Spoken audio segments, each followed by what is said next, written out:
تو ہمارا اردو کا سبق ہم پڑھنے جا رہے ہیں جو آپ کی کتاب میں 10واں سبق ہے، اور اس کا موضوع ہے خاکہ یا آپ بیتی. ٹھیک ہے. اردو زبان میں بہت سارے طرز ہیں لکھنے کے.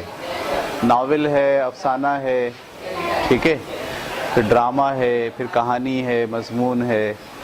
اسی میں ایک طرز ہے خاکہ، ٹھیک ہے، جس میں آپ کسی شخص کو بنیاد بنا کر اس کی حالات زندگی کے بارے میں لکھتے ہیں. ٹھیک ہے. اسی کو آپ بیتی بھی کہتے ہیں. اگر ایک آدمی اپنے بارے میں خود لکھنا شروع کر دے، کوئی کہانی لکھ دے اپنی بچپن کی، ٹھیک ہے، تو ہم بولیں گے بھئی یہ کہانی آپ بیتی ہے. لیکن اگر کوئی دوسرا شخص لکھ رہا ہے کسی شخص کے بارے میں اور اس کی زندگی کے حالات بیان کر رہا ہے، تو اسے بھی آپ بیتی بھی کہہ سکتے ہیں، بایوگرافی بھی کہہ سکتے ہیں. ٹھیک ہے. سوانح نگاری، اردو میں کہتے ہیں سوانح نگاری. اچھا، لفظ خاکہ جو ہے وہ خاص طور پر استعمال ہوتا ہے جب آپ بہت مختصراً کسی شخص کی خوبی یا خامی کو بیان کرتے ہیں. ہمارے ہاں اردو ادب میں بڑے بڑے مصنفین نے اپنے دوستوں کے بارے میں، اپنے ہم عصر لوگوں کے بارے میں، یعنی جو ان کے زمانے میں جو ان کے دوست تھے، بڑے لوگ تھے، ان کے بارے میں کچھ باتیں جو ہے وہ لکھی ہیں اپنی کہانیوں میں. ٹھیک ہے. تو ان کو کہا جاتا ہے خاکہ. اچھا، یہ ایک بہت مشکل بات بھی ہوتی ہے. ٹھیک ہے. اب جیسے میں ہوں تو یا کوئی مصنف ہے، تو اس مصنف کا جو رخ ہے زندگی کا لوگوں کی نظر میں اس کی تحریروں سے آتا ہے. ایسے ہی ہے نا. آپ منشی پریم چند کو کیسے جانتے ہو؟ ان کی تحریر کی وجہ سے. ٹھیک ہے. آپ جو ہے وہ ڈپٹی نذیر احمد کو کیسے جانتے ہو؟ ان کی تحریر کی وجہ سے. تو پڑھنے والا جو ہے وہ مصنف کو ان کی تحریر کی وجہ سے جانتا ہے. لیکن وہ خود زندگی میں کیسے تھے، وہ کیسے رہتے تھے، وہ کھاتے پیتے کیسے تھے، ٹھیک ہے، ان کا صبح سے شام تک کا وقت کیسے گزرتا تھا، ان کے کون کون دوست تھے، وہ کہاں کہاں جاتے تھے، یہ بات آپ کو ان کی تحریروں سے پتہ نہیں چلے گی. ٹھیک ہے. لیکن اگر انہی کی زمانے کا کوئی آدمی، ٹھیک ہے، ان کے بارے میں کوئی واقعہ لکھ دے تو پھر یہ کہلائے گا خاکہ. اچھا، سارے لوگ ڈرتے بھی ہیں. صحیح ہے. سارے لوگ ڈرتے بھی ہیں کیونکہ مصنف کا جو اظہار ہو رہا ہے وہ اس کی تحریر سے ہو رہا ہے. اچھا، دوستوں میں وہ ویسا نہیں ہوتا جیسے تحریر میں ہوتا ہے. ایسے ہی ہے نا. دوستوں میں تو وہ ذرا کھلا ڈلا ہوتا ہے، باتیں بھی اچھی کرتا ہے، ایک دوسرے کو گالیاں بھی بک لیتے ہیں، ٹھیک ہے، اور ایک دوسرے سے ناراض بھی ہو جاتے ہیں، ایک دوسرے سے جو ہے وہ ہاتھا پائی بھی ہو جاتی ہے. اچھا، خاکہ لکھنے والا کیا کرتا ہے؟ آپ کی زندگی کے کسی ایسے ہی واقعے کو اٹھاتا ہے اور اس کو تحریر کر دیتا ہے اور اپنی کہانی کا اور اپنی کتاب کا حصہ بنا دیتا ہے. تو جو دوسرا آدمی ہوتا ہے مصنف، جس کا اچھا امیج گیا ہوا ہے، اس کو تھوڑا سا خوف چڑھتا ہے کہ یار اس نے میری جو ہے وہ ذاتی زندگی جو ہے وہ لوگوں کے سامنے پیش کر دی ہے. ہمارے ہاں ایک بہت بڑے مصنف گزرے ہیں، ان کا نام ہے سعادت حسن منٹو، افسانہ نگاری میں. ٹھیک ہے. تو افسانے جو انہوں نے لکھے ہیں اس کے بارے میں لوگ کہتے ہیں کہ انہوں نے اچھے افسانے نہیں لکھے ہیں. مطلب معاشرے کی ان باتوں کو انہوں نے ہائی لائٹ کیا ہے جو طوائفوں کی باتیں ہیں، کوٹھوں کی باتیں ہیں، ان کو موضوعات بنا کر انہوں نے افسانے لکھے ہیں. کیا نام ہے ان کا؟ سعادت حسن منٹو. اچھا، اب سعادت حسن منٹو نے کیا کرا؟ ایک کتاب لکھ دی خاکے پہ.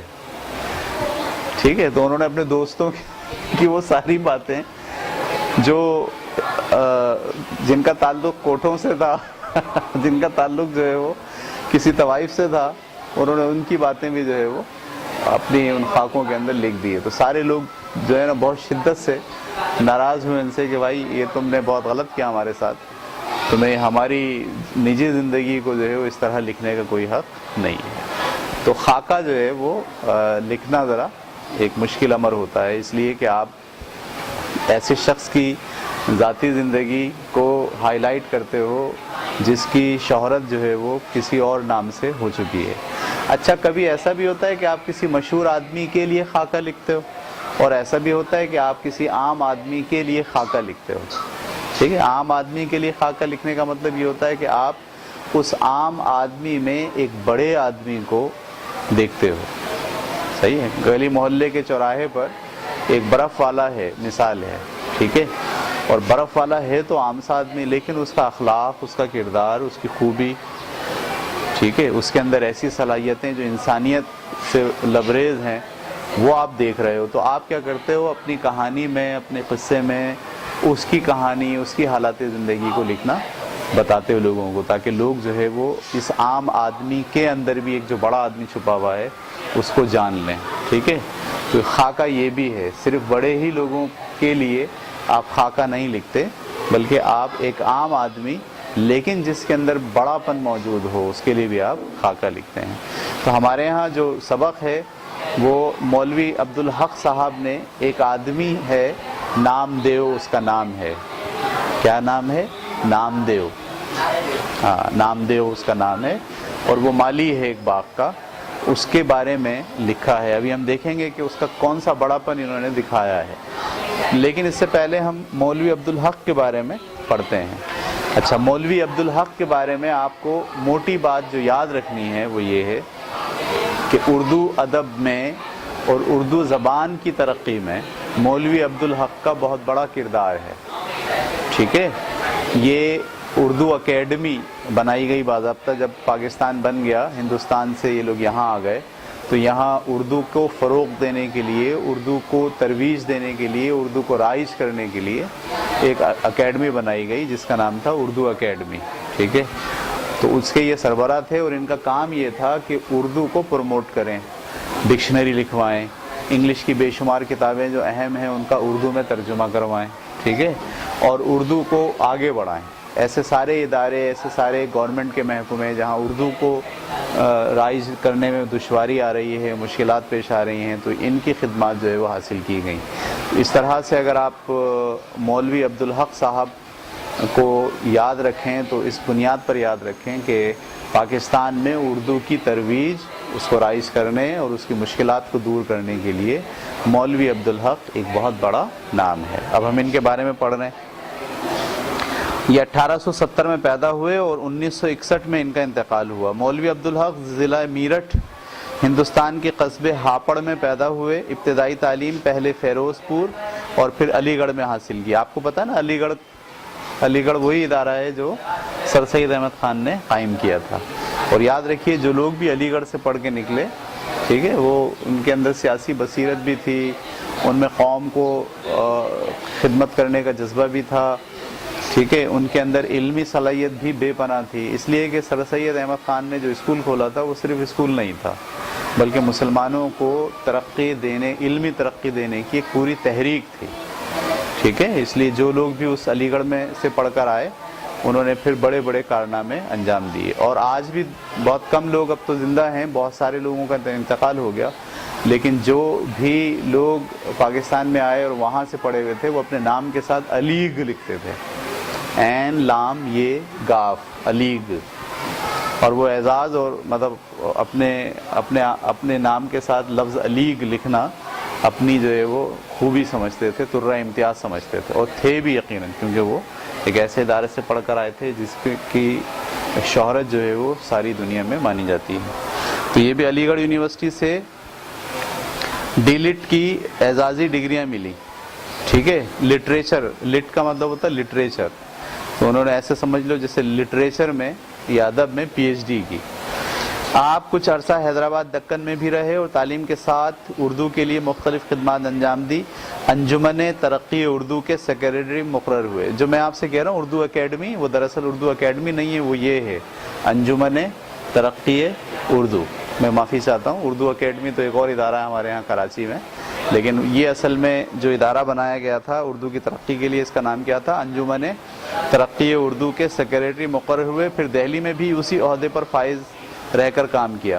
اچھا، یہ جو ادارہ تھا انجمن ترقی اردو، یہ پاکستان میں نہیں بنا، بلکہ یہ بن کہاں گیا تھا؟ ہندوستان میں ہی. اور اس زمانے میں بھی یہ اس کے سیکریٹری مقرر تھے. لیکن جب پاکستان بنا تو یہ پاکستان آ گئے، اور پھر انہوں نے اسی ادارے کی دوسری برانچ یہاں پاکستان میں کھول لی، اور پھر دونوں کا کولیبریشن رہا ساری زندگی، ابھی بھی ہے. پھر دہلی میں بھی اسی عہدے پر فائز رہ کر کام کیا. تقسیم ہند کے بعد کراچی منتقل ہو گئے. یہاں آ کر انجمن ترقی اردو کی بنیاد رکھی. پہلے اس کے سیکریٹری اور بعد میں صدر بنے. انتقال کے وقت تک صدر کے عہدے پر خدمات سر انجام دیتے رہے. آپ کی آخری آرامگاہ اردو یونیورسٹی کراچی میں ہے. ٹھیک ہے، یعنی آپ کی قبر جو ہے وہ اردو یونیورسٹی کراچی میں ہے. مولوی صاحب کی اردو کے لیے خدمات کے صلے میں قوم نے آپ کو بابائے اردو کا لقب دیا. بابائے اردو. لغت، قواعد، تحقیق، تدوین اور تبصرے کے حوالے سے ان کی متعدد کتابیں چھپ چکی ہیں. شخصیت نگاری پر چند ہم اثر، یہ ان کی کتاب کا نام ہے، چند ہم اثر، ان کی مشہور تصنیف ہے. اس تصنیف سے یہ خاکہ لیا گیا ہے. تو اگر آپ کتاب ان کی پڑھیں جس کا نام ہے چند ہم اثر، تو اس میں انہوں نے بے شمار لوگوں کے بارے میں مختصر سے باتیں لکھی ہیں. تو آپ جو سبق پڑھنے جا رہے ہیں یہ بھی دراصل اسی کتاب جس کا نام کیا ہے، چند ہم اثر. ہم اثر کا مطلب جو ہمارے زمانے کے ساتھی، ہمارے دور کے ساتھی، ٹھیک ہے، اس کو کہتے ہیں ہم اثر. اس سے یہ لیا گیا ہے. اب ہم پڑھنے جا رہے ہیں سبق نام دیو مالی. نام دیو اس کا نام ہے اور مالی اس کا کام ہے. نام دیو مقبرہ رابعہ درانی، اورنگ آباد، یعنی انڈیا کا ایک علاقہ ہے حیدرآباد دکن، ٹھیک ہے، جس کا پرانا نام اورنگ آباد تھا. تو دو نام ایک ساتھ آتے ہیں، اورنگ آباد یا حیدرآباد دکن. صحیح ہے، حیدرآبادی لوگ ہوتے ہیں نا، حیدرآبادی بولتے ہیں حیدرآبادی ہیں یہ، تو دکن حیدرآباد کے رہنے والے. تو انڈیا میں ایک پوری ریاست تھی حیدرآباد دکن، جس کا پرانا نام کیا تھا، اورنگ آباد. تو اس کے اندر ایک مقبرہ ہے رابعہ درانی کا، ہوں گی کوئی بڑی خاتون. اس مقبرے میں ایک باغ ہے، پارک ہے. اس پارک کا، اس باغ کا یہ مالی ہے، اس کا نام نامدیو ہے.